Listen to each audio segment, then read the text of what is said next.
All right. Well, hello everybody. Good afternoon, and thank you for joining today's webinar on domestic and family violence, gender and disasters, evidence and issues. My name is Monica Taylor and I lead the Disaster Resilience and Capacity Building project here at Community Legal Centres Queensland. To begin, I want to acknowledge the traditional owners on the land we're holding today's webinar in Meanjin, the Turrbal and Yagara peoples. And I wish to pay my deepest respect to their elders past and present and acknowledge that these are stolen lands.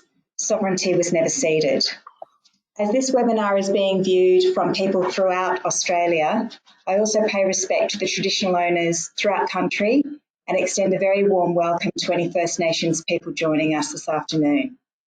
For First Nations peoples, the climate crisis is yet another ongoing legacy of colonisation, and there can be no climate and disaster justice without First Nations justice. Today's webinar is being hosted in partnership with Gender and Disaster Australia, and I'm really delighted to welcome our two presenters today, Rachel McKay and Steve O'Malley, both experienced trainers with deep expertise on this topic. Rachel and Steve are going to help us understand the evidence around how and why disasters heighten domestic and family violence, and help us understand how our sector, the community legal sector, can better identify and address gender and gender-based violence in disasters. So I'll let Steve and Rachel introduce themselves further, and just some quick housekeeping before we do that. We have our webinar webcams on at the moment so that you can see our faces and get a sense of being in the room. You won't see our faces on the recording. This session is being recorded, and the PowerPoint slides and the recording, once available, will be circulated to you all.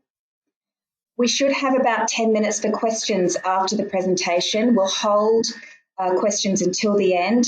To ask a question, you can use the questions tab on your control panel, and I'll put the question to Rachel and Steve after the event. So I'll hand over to both of our presenters now and be back at the end of the session.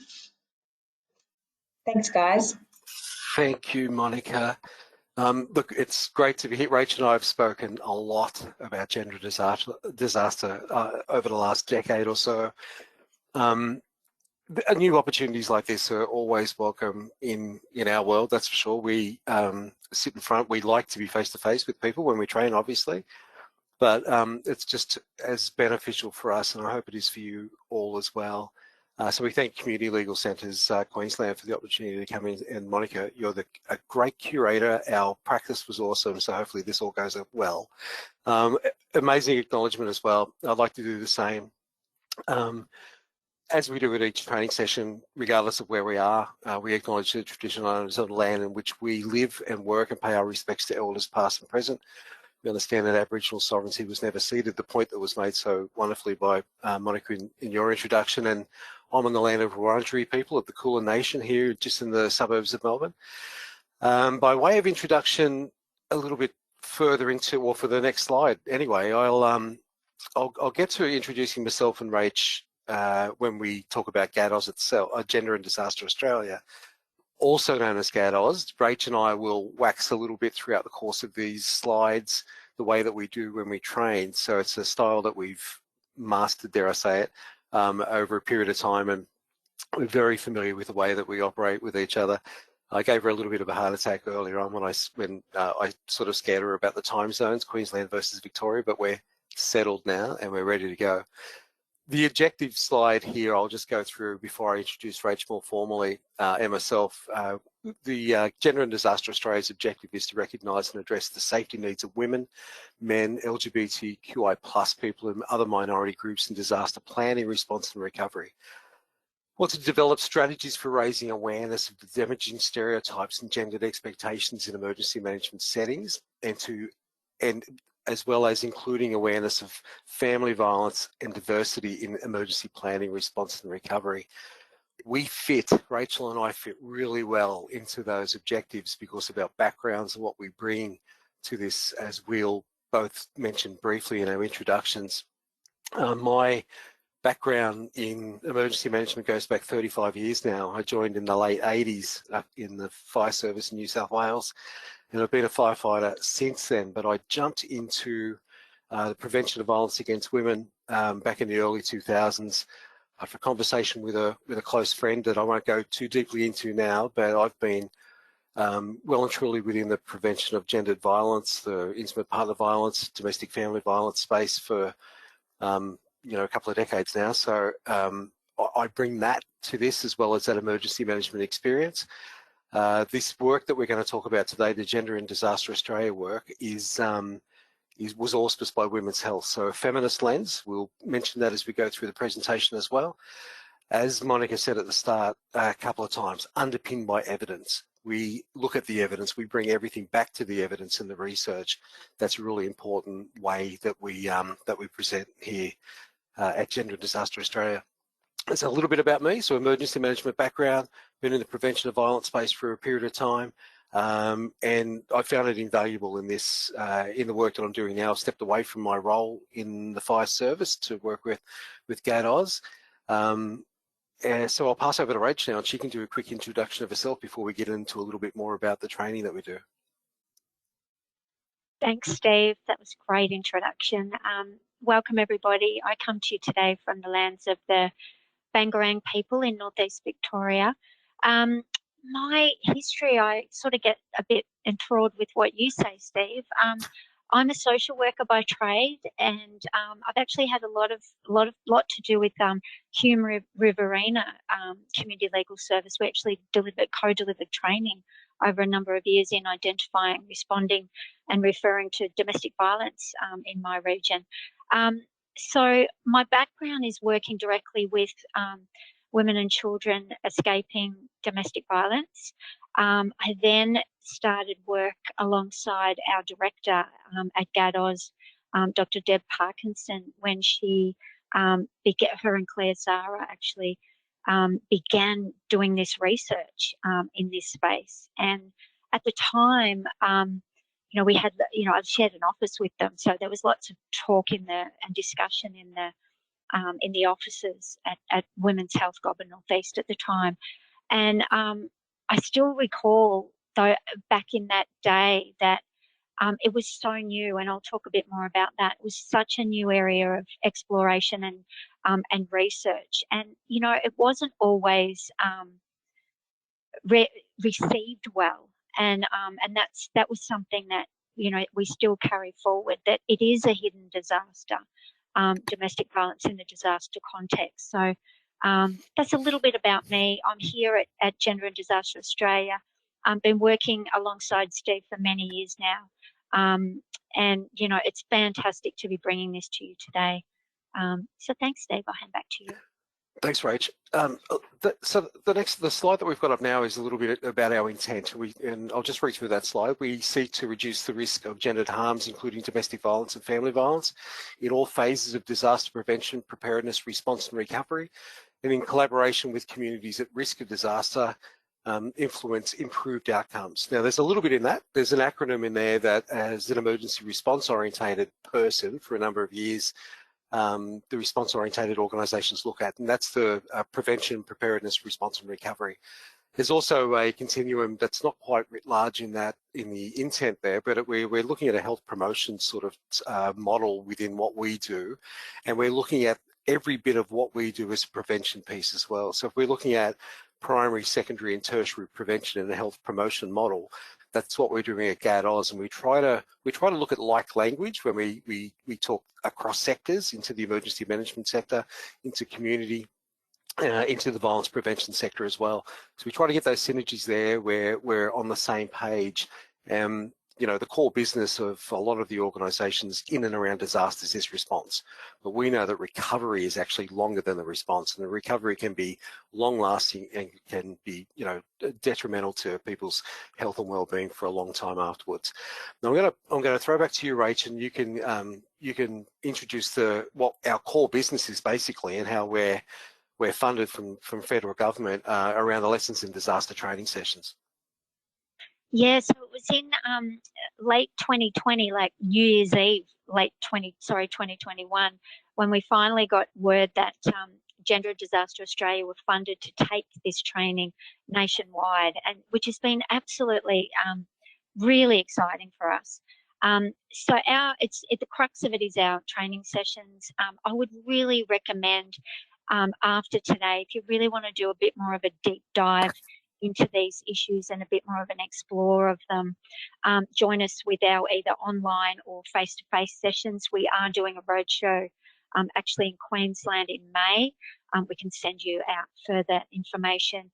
So just to give you a bit of a quick roundup, the first session we do is around the evidence. So we really start to build the blocks of, what's the evidence both here in Australia, but also internationally around gender and disaster, and what does that look like for a lot of different and diverse populations. The second session, we dive way deeper into the gender drivers of domestic and family violence. So we bring in things like videos, activities and discussion, and we really explore, and I actually go through them in this session, the drivers of domestic and family violence in the disaster context. It's really important that we understand why we're actually talking about gender and disaster and what the impacts are for men and for women. The third session we go into is really around disaster, gender and diversity. We've done a number of literature reviews that are on our website and highly recommend you having a look at those as well, just to have a deeper dive.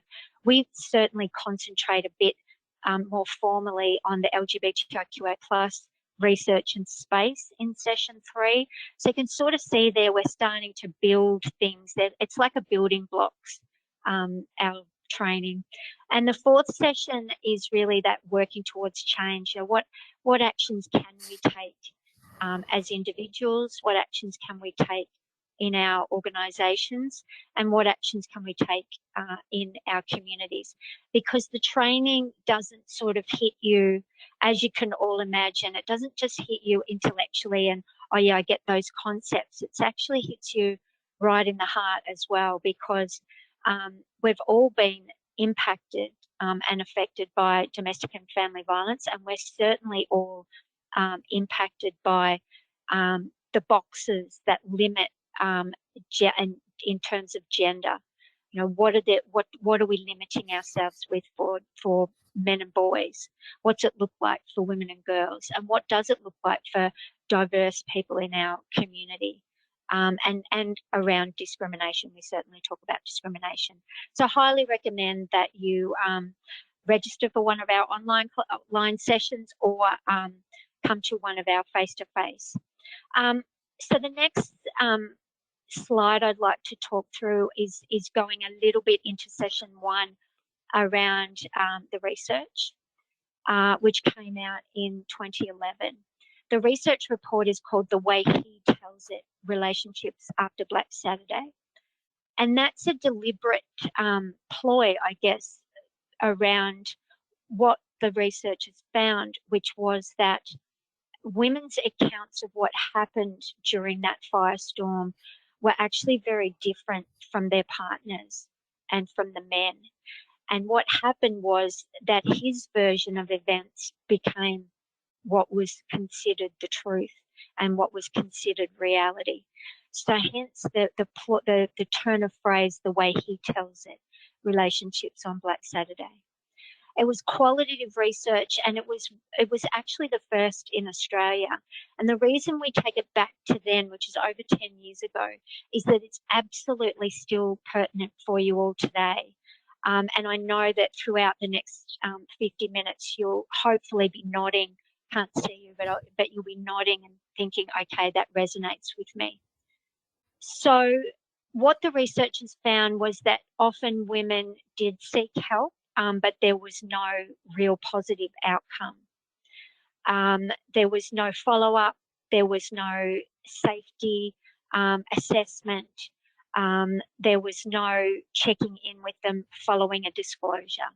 So that was one of the key things that came out of the research. The second thing was that family members often ignored women's plight and actually accused them of overreacting.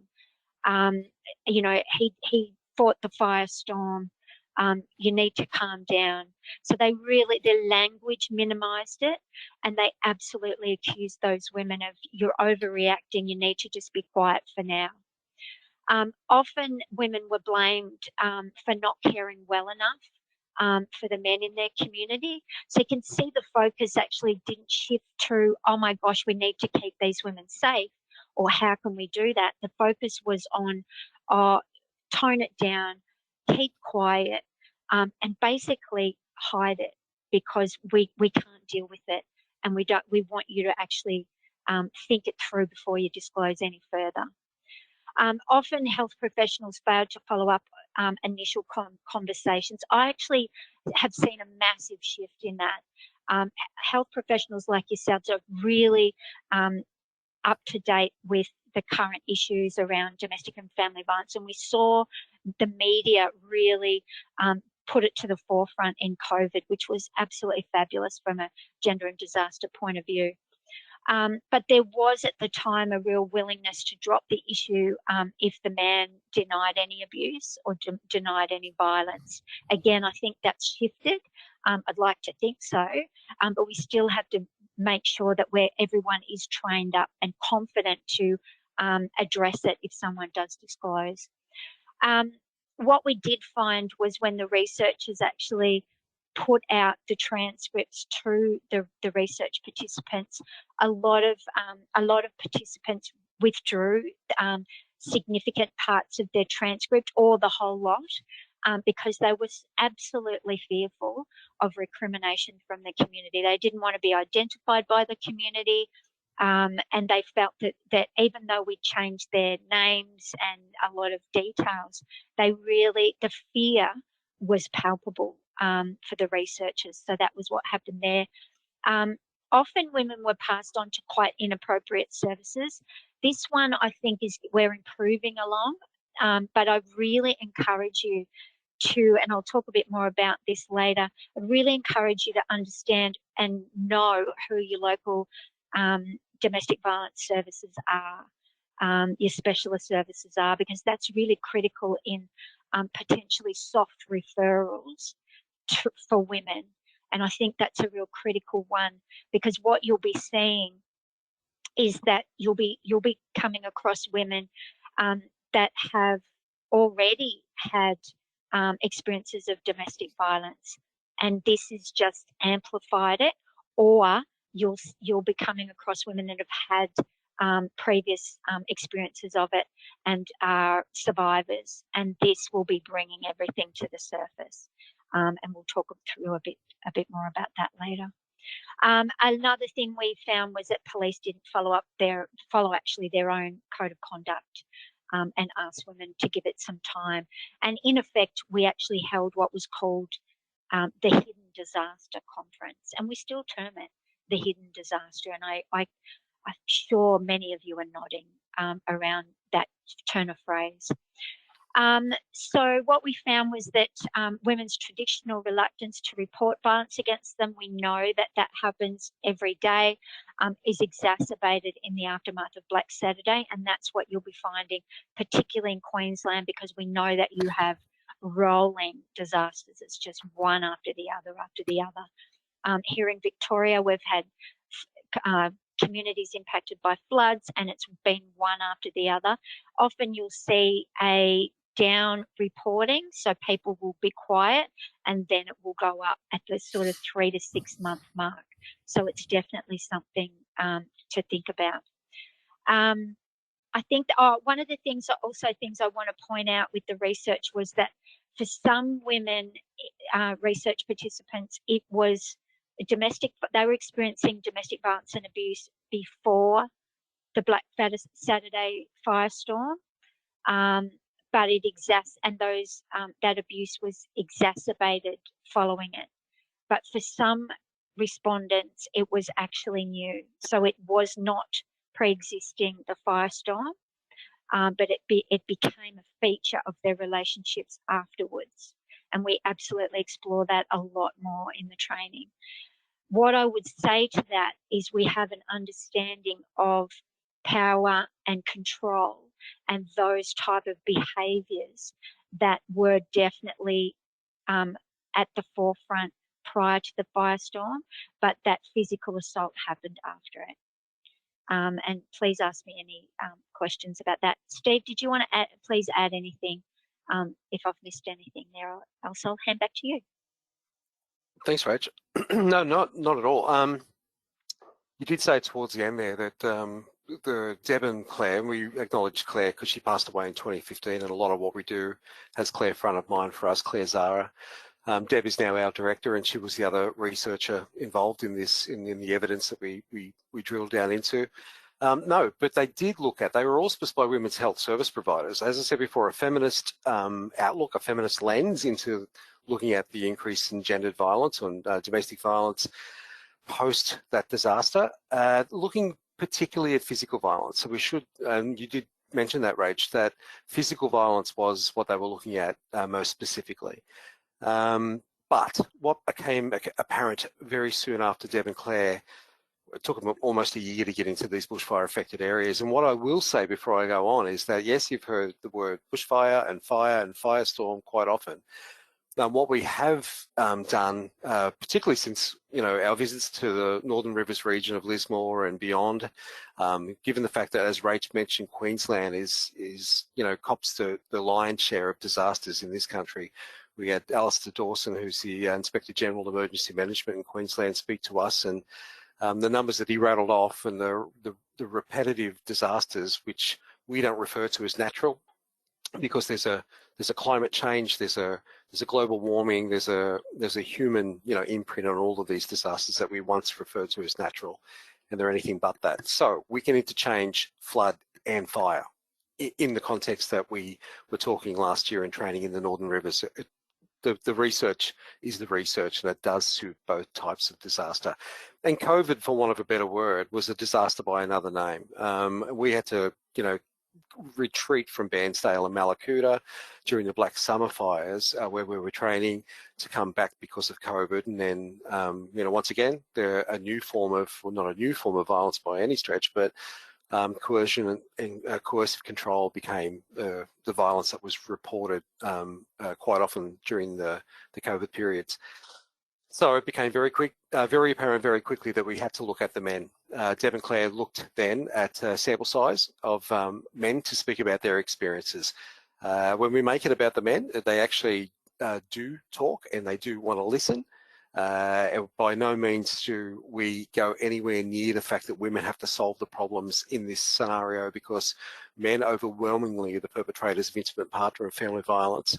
But also, Deb and Claire found that they were also victims of violence at their own hand. So rates of suicide and self-harm were exponentially increased post Black Saturday, and we can safely say that maybe not exponentially, but certainly the rates increase after disasters that we've had since Black Saturday, and certainly ones we had prior to. What they found when they spoke to men was that the disaster impacts are severe and long-lasting. I've already made mention to that. They've been through disasters before. They'll go through them again. It's a matter of how they dealt with them, whether or not there was an outcome that was, going to be favourable to them. When they sat there and spoke to them, given the right time and the right setting, they were prepared to talk about their experiences. And they did speak about their experiences. And a lot of what we do, as Rach mentioned before, the qualitative research Deb and Claire did, is commended to our training resources as quotes and from people who actually did contribute to the research. What we do know is that there was a sense that they may be penalised for seeking psychological help. That's an Australian male thing, apparently. I mean, I don't relate to it, but we can accept that it is a thing, that a lot of men are reticent to actually come forward and seek help because they feel that they may be penalised in some way or another. It might be because of employment. A lot of the responders in that Black Saturday scenario and Black Summer since, and a lot of the disasters in the response phase are responded to by volunteers. So they're leaving their place of employment, they're leaving their family and their home quite often to go to other districts or areas to respond. Whether they come back to a job is another thing that they've got to consider. There's a really strong video we show as part of the training. I won't go too deeply into it now, but it talks about, it looks really deeply and intimately into the effects on a man who wouldn't reach out for help, as spoken to by one of our expert advisory committee members and a survivor of Black Saturday. Alcohol use, suicide rates increase, as we said before. Mental health issues reign supreme when people can't reach out for help. There's aggression, there's community aggression, there's, not just the intimate partner stuff behind closed doors. There's, a community aggression that's, fed by alcohol and drug use as well.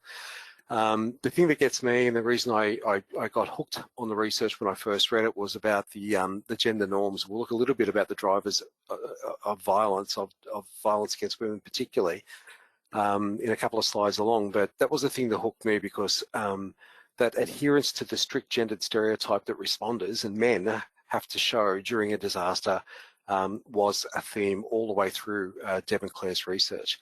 The bottom line there was something that came out quite often, which is that tears were more, anger was more accepted than tears when Deb spoke to male survivors and the voices of male survivors.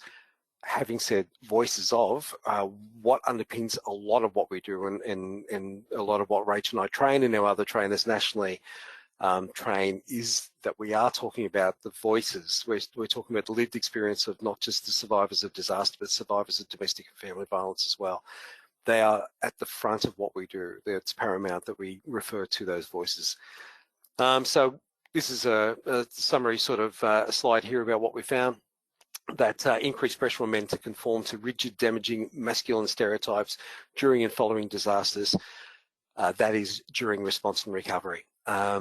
We know that was the adverse side to a disaster in a gendered context. And the fear of failing to live up to a hyper-masculine ideal during disasters was also writ large during the conversations that Deb and Claire had with men in and around disaster. I know I've been in the sector long enough to understand that that is a theme that goes through daily, that we need to be stoic, we need to be tough, we need to suck it up and get on with it. Otherwise, we fear of looking like a failure, and no one wants to look like a failure when it comes to the response when community sort of, the expectation is that you should respond and you should be successful in that response as well. So that's a little bit about the two key parts of the research. The effects on women, which is, how Women's Health auspiced that research initially. And as I said before, it became very apparent very quickly that we needed to look at the effects on men as well. And what Deb and Claire uncovered was unique in the regard that Women's Health were deeply involved in looking at the effects on men. I'm going to throw back to you, Rach, now, and we can look a little bit about the effects on another cohort that we've looked at, and certainly, when we went to Lismore once again, this became front and centre in a lot of the discourse up there as well. And then a little bit about the lit reviews, Rach, after this next slide. Thanks, Steve. Absolutely. This is from the Australian Journal of Emergency Management. The research became really evident pretty early in the piece around the lived experience of LGBTIQA+ people in that, not only the response space, but also the recovery space. And there were a number of things that were highlighted, and it came to the fore as well in COVID. I'm sure we've got a lot of examples of the disrespect afforded to same-sex relationships and families. Steve just alluded to Lismore. We had a shocking recount, a story that came out of Lismore where a same-sex couple were on their jet ski trying to rescue people, and because they were a same-sex couple, people refused to get on the jet ski or in the boat. It could have been a boat.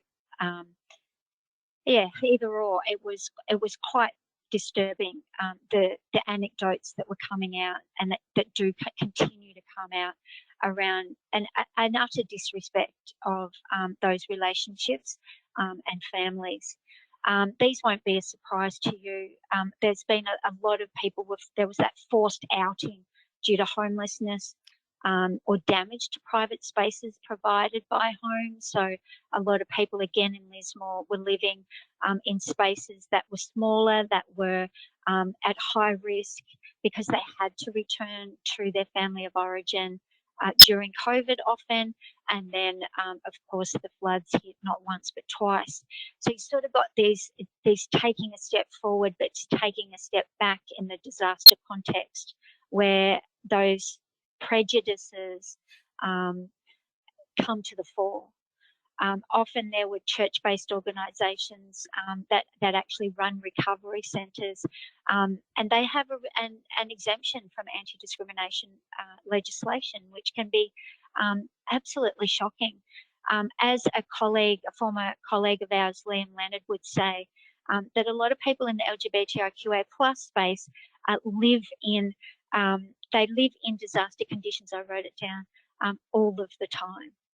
That's how they just operate at that heightened level of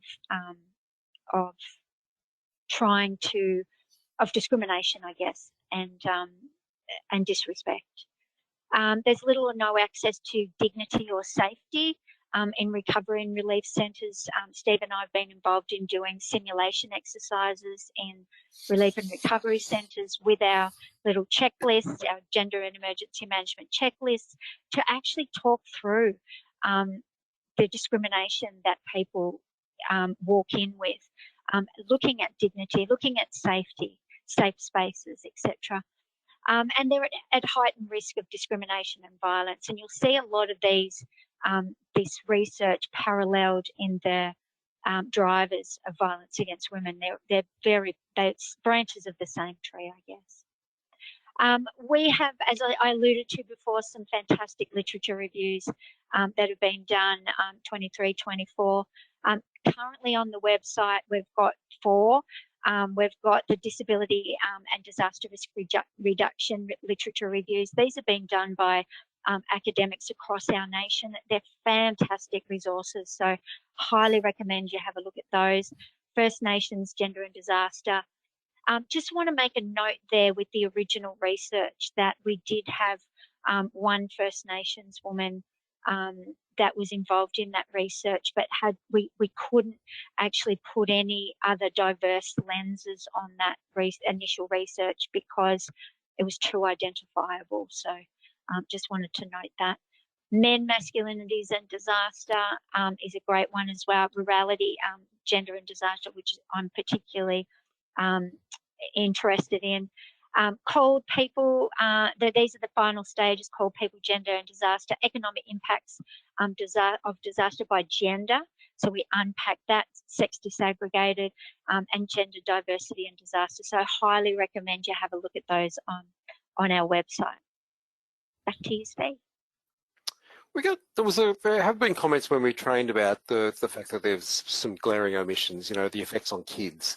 I mean, to be frank, the research was embarked upon, as I said, with our feminist lens, looking at the intimate partner violence. So there were a whole lot of ethics overlays that meant that Deb and Claire couldn't speak to children and wouldn't speak to children because that was what the ethics suggested. And the research was looking at what the research was all supposed to do. So there have been comments about the lack of intersectionality between, in some of the research, but it was what it was, and that's when we train, we bring it back to what the original research set out to do, which is look at the increase in intimate partner violence post the disaster. That's become a lot of other things. Then there is a lot of people in this, not so much in the gender and disaster space, but looking at the effects post disaster and recovery. I mean, they're going to be more frequent and they're going to be more severe, and I'm not telling you something you don't already know living in Queensland, but Southeast Australia is one of the most disaster riddled areas as well, so the whole country's copping it as a result of climate change and global warming.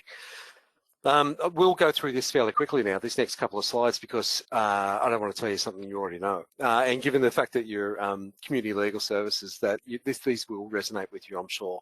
Not everyone has domestic violence as part of their remit or part of their, daily workload. I just want to recap, and we sort of took this out for a second, then Rach and I had a discussion, we put it back in, the 4 accepted, Our Watch, the National, Violence Prevention Organisation, I wanted to put these 4 in because when I consider a workplace like the fire services that I've worked in for more than 30 years now, each of these 4 points are writ large within that culture on any given day. I've seen and heard each of these 4 drivers of violence. These are the accepted Our Watch drivers of violence. You can see the condoners of violence against women, men's controlled decision-making, limited limits to women's independence in private and public life. The third one, the big kicker for me, is the rigid gendered stereotyping and dominant forms of masculinity. The male peer relations and cultures of masculinity that emphasise aggression, dominance and control. I'm not damning the services by saying that each of these things exist in them. They exist in sporting sectors as well. In different settings they exist in. But I can tell you now that what we've looked at in the compounding effects of gender and disaster is that third point there, which is that rigid gendered stereotype and dominant forms of masculinity, societal expectation that men should be tough and stoic and suck it up, as I said previously, and get on with it. And it's just not practical because that is a key driver of violence.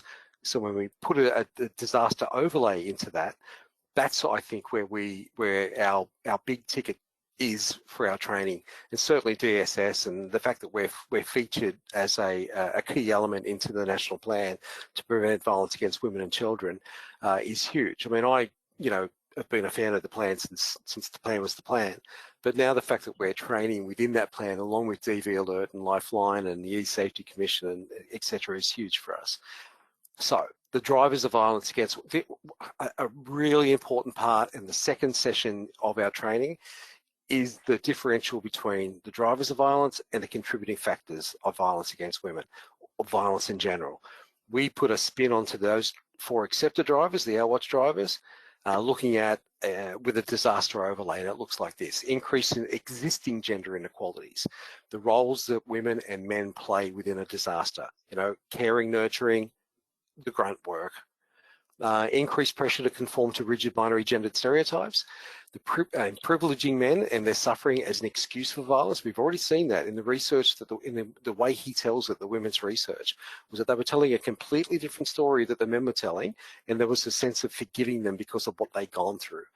And there's also the promotion of unrealistic versions of masculinity and male forms of heroism. It doesn't do anyone any good when we sell the hero myth. And that's what media has done since, day dot. They've sold the response to disaster in that heroism overtone, that if men particularly, well, because we're talking about, first responders predominantly in fire services that I know, are predominantly men. If you set them up to succeed as heroes and something does go awry, well, then there's going to be another side to that coin that may not be palatable at all in how they move forward. So they're the drivers of violence against women in disasters, and it all goes to that stereotyping. It all goes to what the expected response is and the expected way to behave is from men in response. But I should say I'm a part of a female collective of firefighters as well. And I will also mention a little bit about, just quickly, about career versus volunteer organisations. I've been a career firefighter for a long time, and I know that I'm very well catered for when it comes to sick leave, annual leave, long service leave, any sort of leave. And if I'm suffering any sort of ill health because of response, there's capacity there for me to be cared for as also. But in a volunteer scenario, I don't think there's the same sort of, care, certainly mental health care for men and women who are responders in volunteer services. The contributing factors. Once again, I'll be brief here. The list is there: reduced to no employment, grief and loss. These aren't the causes; they're contributing factors. Also, referred to as triggers. Also referred to as enablers. So media coverage, it's a lot better now than it was in 2009. And Rachel and I always ask participants to consider where we are now compared to back then. Drug and alcohol use increase, rebuilding the red tape around that, the stresses, the traumas, and the unfairness. Some person is insured and they get their house replaced, although it takes a long time. Other people not insured, they still get their house replaced. So there's a lot of stress that is involved in and around disasters. We know that We need to differentiate in that second session around the contributing factors versus the drivers, because the drivers are just that. They're the things that actually cause the violence. Rach will unpack the iceberg fairly quickly, I think. We haven't got that long to go, but if you could, that'd be lovely. Thanks, Steve. I hope you can all hear the themes running through today. It is, as you can hear, these are issues that we could spend a day on, each and everything that Steve said, everything that I've said. But the challenge that you all have today is really to put that gender lens on your policies, programs and services. And in the training, we actually challenge you to do that. The other thing that you hopefully you can hear through is how you actually identify and respond and refer to domestic and family violence. So there's and how that the interplay between the both of them. If you can actually start to put a gender lens on your policies, programs and services, you'll actually have an impact on domestic and family violence. How is that? I think this, it's actually a poster from Gippsland Women's Health, and it's called Make the Link, and we love it because it's absolutely a visual of if we can look at, we can all see the rates of, 1 in 3 women are physically and sexually assaulted in their lifetime. So from over the age of 15, we can all see those rates, physical and emotional abuse, above the surface. But where we can action is below the surface, and we have to make that link. So underpinning all of what we do is about prevention. Prevention of violence against women, preventing men's harm against themselves and others, preventing abuse and discrimination against marginalised communities. All of that we can do in our planning and our response to disasters. So we think that this gives you a really good visual of where we need to action. It's a bit of a call to action, and we love it. So if you'd like a copy of that, let us know.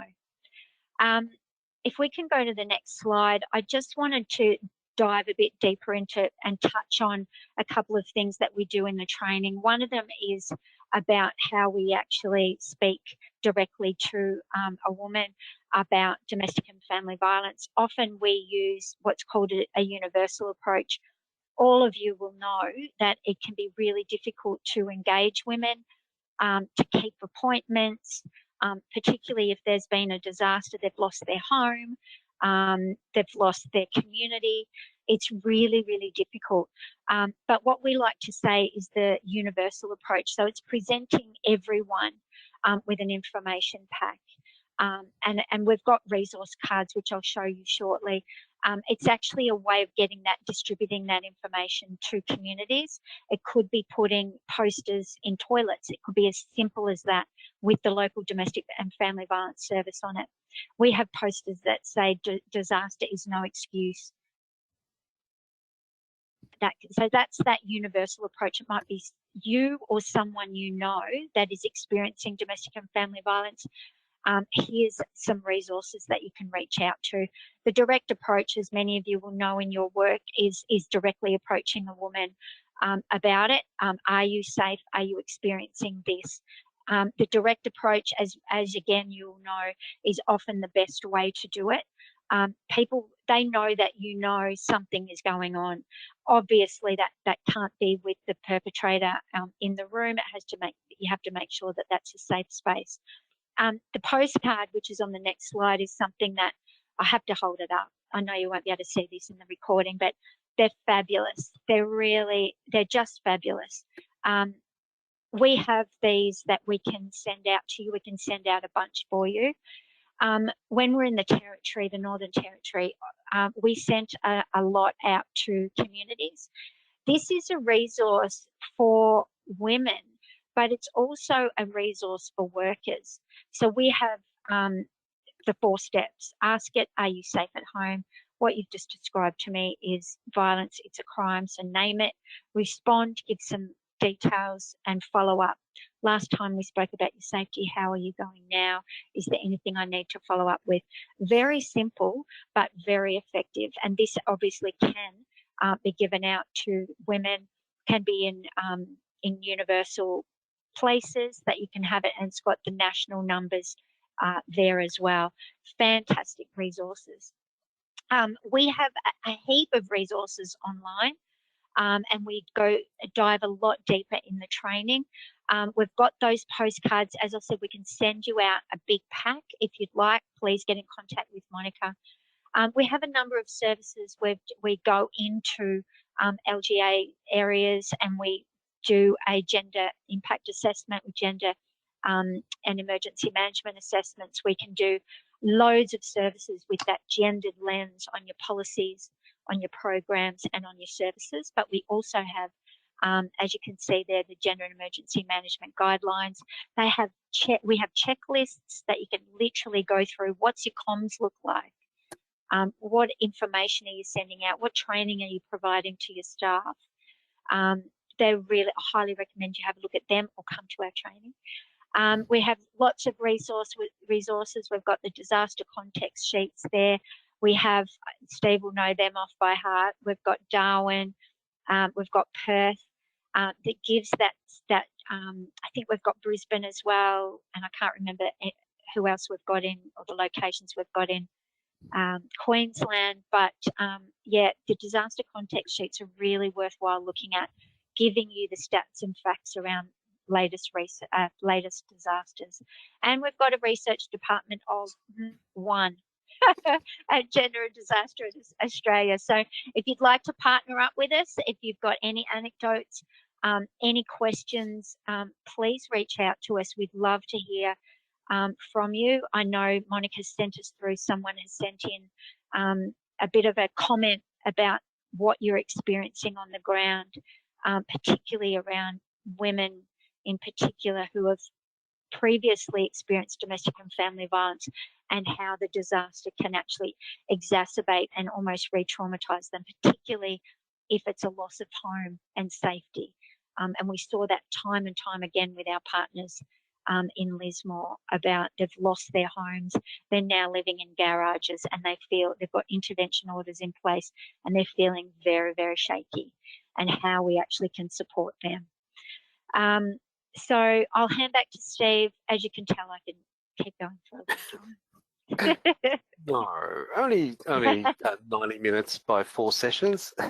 It's a big day of training, I can tell you now, but it's a really worthwhile. It's a little more user-friendly if you do our training online, because it's over 2 days. But this morning I did the acid test and went to a local government area who had a evacuation relief centre scenario playing out today. So we invite ourselves along to these sessions. We've done some of the severely bushfire affected from back in the day, local government areas here as well. One of them, a local government area, Casey Shire down here, or the city of Casey, I should say, wrote their evacuation design report up and sent it in to the Gender Equality Commissioner here in Victoria, and that was seen as a really forward move by local government, looking at how they're doing gender equality and gender equity stuff within their organisation. The checklist. So the checklist is something, our last session, and I'll be brief now, Monica, but our last session is a session rather of training is around actions. We don't want people just to come and spend that time, be spoken to. We want you to be able to contribute to what you know within your organisations. And we're saying, I'm not just saying this to the community legal sector here, I'm saying it in general, what I would say. Look at your policies, practices and procedures and see how you can actually do better. If you're in a space where you're catering for people that have been affected by a disaster, whether it's in a relief, a recovery, or whatever they call the centre, an evacuation centre, people deem those as being a safe place for women and children particularly, and we know that they're not. They, Northern Hemisphere informed us a lot around Hurricane Katrina, and the fact that what people assumed to be a safe place in the Superdome where people were evacuated to turned out to be just the absolute hellhole that no one expected because of the amounts of crimes, and I won't go into too much detail about them, gendered specific crimes in that scenario. And we know there's a report, ABC have reported, Newcastle University have done a paper as well around sexual assaults and even unwanted births. So you can can recode that in whichever way you like as a result of women being sexually assaulted within pregnancies, I should say, not births, within relief and recovery centres. So we need to be able to cast a lens over facility design, what's available for women and children, what's available for men in these recovery centres as well, and how each of the services there can have a gendered lens over what their actual role is in those scenarios. And the one I went to today, the simulation today, they were doing pretty well. So, and our checklist was really well accepted, and we hope that they can move forward with it. So that's the end of our session 4, where we're asking people to take away what they've learnt.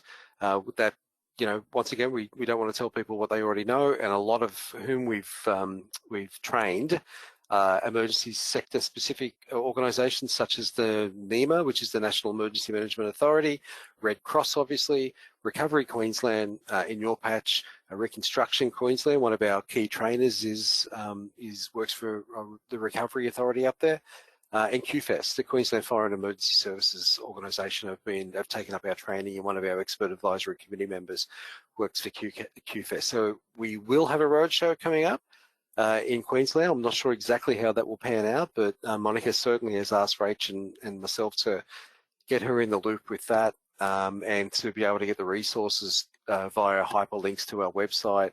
It's a rabbit hole that once you go down, you won't come up for quite some time. I'm sure if you're into the sort of content that Rach and I have been talking about today, and we're both very passionate about gender and disaster and the prevention of, this is a prevention piece ultimately, the prevention of gendered violence or intimate partner violence, domestic abuse.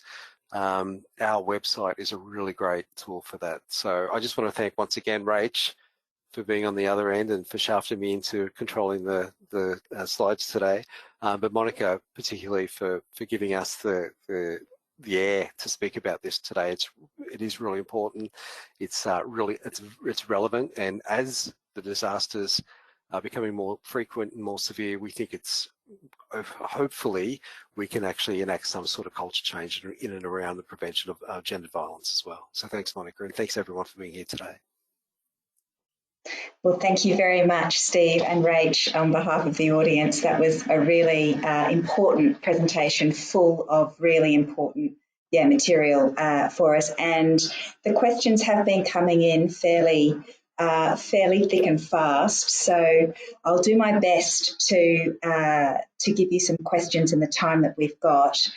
I really appreciate the demystification of heroism, and a question relating to that point asks whether there are ways that we can celebrate multiple ways masculinity can be portrayed, so breaking those rigid stereotypes and opening up space for different forms, I suppose, of expressions of masculinity. Connected to that, though, is a question about, and this is probably to draw on your experience in the emergency services sector, Steve, are there any imperatives for men who are involved in disaster response to talk to one another about their emotions in that context? Are there participatory action groups and so forth? Yeah, look, the organisations do a lot better now, Monica. And as I said earlier, we ask people to consider where they are in their organisations compared to where they were back when the research was first embarked upon. They do really well. There's an organisation down here, the Emergency Services Foundation, that looks at, and Phoenix are a partner of them. So they're a national, there's not just this, so allied health organisations that are connected to response-orientated organisations. There's other services that are specifically looking at the mental health and well-being of not just responders, but community in general, because I mean, essentially everyone's involved and everyone will be suffering in their own way. But as far as a discourse internally, yeah, it's widely encouraged that men should be reaching out to their peer groups and to whatever's available to them, and I would implore that the volunteer organisations get the same sort of access to discuss, you know, the new version of masculinity and looks like in disaster. Great. And one other question that goes to the practical service delivery challenges. Organisations reporting difficulties making contact with clients, unable to keep appointments, difficulties arranging safe spaces for outreach visits, and as the evidence that you've presented today suggests, a lack of willingness for clients to take the referrals for support services. Do you have any kind of comments about, given we have lots of service providers on the call, practical strategies to perhaps tweak service delivery to boost engagement with clients? It's probably drawing on your knowledge in the social work profession, Rachel. It's such a good question, and something I've grappled with for a very, very long time. One of the things that we noticed worked quite well, particularly in Lismore, with the NORWAC service there, was that soft referrals. So really knowing, and I know this can be really difficult for those workers at the front line that are listening today, but a familiarity with specific domestic and family violence specialist workers, and literally partnering up with them is one of the most significant ways you can engage with people. So knowing that it's Karen and this is Karen, and taking Karen with you to those appointments, it can be really like it just takes away that I've got to pick up the phone. And often we know that women are the ones that are arranging the finances and doing those real practical things, negotiating with, you know, finance people to try and get at least some food on the table. So just to pick up the phone around that can be really, really difficult. So I would really encourage, if you can, to meet those workers in times of downtime, which we know is you don't have in Queensland, at face-to-face, so that you can take them with you if you can. And I know, again, that there's a whole lot of barriers around that. That would be one of the biggest ones that I would think of doing. Also, potentially doing Zoom appointments. Again, that has safety risks, so you have to be very careful of that. And doing venues like I've met women at Kentucky Fried Chicken with 6 kids. So places that, you know, it might be the local park. You know, sometimes we really literally have to think outside our box, and going for walking meetings, just walking around the block. So again, the workers on this call will know the safety issues around that, but again, really hope that you can connect with those services directly. Yes, well, I hear that as CLCs leaning into what they're very good at in terms of the warm referral. Yeah, definitely experts in that space. We've reached the top of the hour, so it's time to bring this session to a close. I would really like to thank Steve and Rachel and Gender and Disaster Australia for this fantastic webinar today. Thank you to the audience for your fantastic questions. And please keep an eye out for future webinars from Community Legal Centres Queensland. And please, if you can, complete the post-webinar survey. That will really help us. We always like to receive that feedback to improve our offerings for everybody. But that's it for now. Thank you again, and have a good rest of the afternoon. Thanks, everybody. Thanks, Monica. Thanks, Monica.